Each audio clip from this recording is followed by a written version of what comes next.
विक्रांत, आपण बघतोय की आधी छगन भुजबळ यांनी विधान केलं, त्यानंतर आता प्रफुल्ल पटेलांचं विधान आलेलं आहे। एकूणच महायुतीमध्ये जागा वाटपावरनं रस्सीखेच होणार ही गोष्ट आता या निमित्तानं अधोरेखित झालेली आहे। तशी सुरुवात झाली असं म्हणायला सुद्धा पूर्णपणे स्कोप आहे। लोकसभेमध्ये आपण जर का बघितलं तर एक एक जागेसाठी खरं तर संघर्ष आपल्याला महायुतीमध्ये बघायला मिळाला होता आणि आता विधानसभेपूर्वी तसाच संघर्ष बघायला मिळतो। विक्रांत, खरंय गुरुप्रसाद, जसं तुम्ही म्हणालात म्हणजे तुम्ही अगदी लोकसभेचा सुद्धा दाखला दिलात। लोकसभेच्या वेळी आपण पाहत होतो तर निवडणुका जाहीर होण्याच्या किंवा संपूर्णपणे त्यांचा फॉर्म्युला महायुतीचा फॉर्म्युला ठरण्याच्या आधी महिनाभर जर आपण बघायचं झालं तर जवळपास रोज रात्री बंगल्यांवर बैठका होत होत्या, शासकीय बंगल्यांवर बैठका होत होत्या आणि त्या आपण पाहत होतो, ते सगळं कव्हरेज आपण दाखवत होतो। तशीच परिस्थिती विधानसभेला सुद्धा निर्माण होऊ शकते।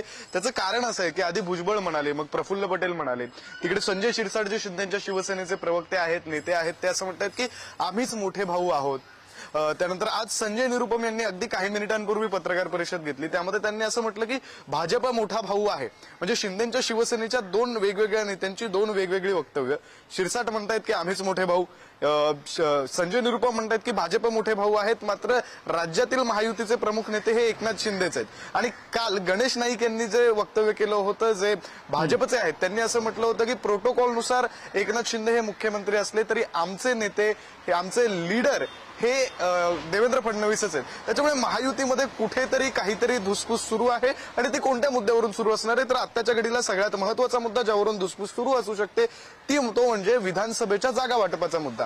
जसं तुम्ही म्हणालात छगन भुजबळ यांनी 85 ते 90 जागांचा उल्लेख केला होता, प्रफुल्ल पटेल यांनी 80 जागांचा उल्लेख केलाय आणि मग दुसरीकडे शिंदेची शिवसेना आम्हीच मोठा भाऊ असं म्हणत असेल, भाजप आम्हीच मोठा भाऊ म्हणत असेल, तर राष्ट्रवादीला म्हणजे अजित पवारांच्या राष्ट्रवादीला 85 ते 90 जागा मिळणं खरंच शक्य आहे का हा प्रश्न उपस्थित होतो। कारण मोठा भाऊ म्हटल्यावर ते जास्त जागा मागणार, त्यामुळे 288 जागा या तिघांमध्ये इक्वली डिवाइड होणार नाही, जास्त जागा कमी जागा असं ते जसं आपण लोकसभेला पाहिलं, सर्वात जास्त जागा त्यापेक्षा कमी जागा आणि अगदीच कमी जागा, अशा प्रकारे जर विधानसभेच्या जागा जर वाटपाचं ठरलं तर मग महायुतीमधली जी धुसफूस आहे ती आपल्याला आणखी वाढलेली पाहायला मिळेल। आणि या जागा वाटपावरून आता जे आपल्याला अस्पष्ट चित्र दिसतंय, महायुतीमध्ये एक वाक्यता नसल्याचं अस्पष्ट चित्र दिसतंय, ते आणखी स्पष्ट होताना आपल्याला पाहायला मिळेल। गुरुप्रसाद, बरोबर आहे। आणि विक्रांत, ज्या वेळेला छोटा भाऊ मोठा भाऊ असं युतीमध्ये म्हटलं जायचं तेव्हा तिकडे दोनच भाऊ असायचे, आता मात्र 3-3 भाऊ आहेत।